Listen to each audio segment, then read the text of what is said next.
Hi guys, ito na guys. Nakalabas uli. Ito na yung pangatlong port na pupuntahan ko.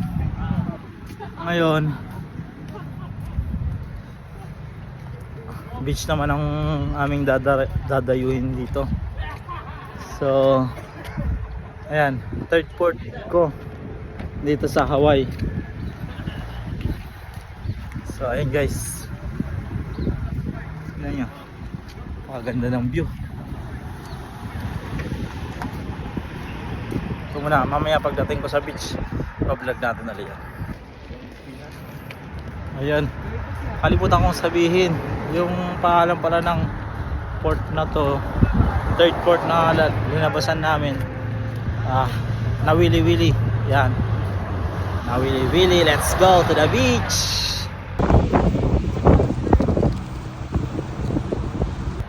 Ito na guys,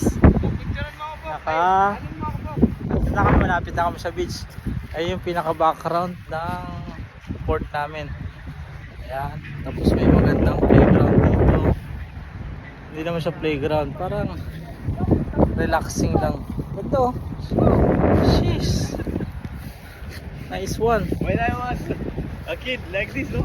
Yeah. At home, but now I cannot play. Hey Romaro, say hi to my vlog. Say hi to my vlog. Hi. And then Philippines. Mabuhay Philippines. Yeah. Mabuhay Philippines. Thank you. Ang manok dito, parang mga Pilipinas yan. May mga manok, ibon. Ayan. Ayun, andun yung beach. Doon kami maliligo mamaya. Ha? Let's go.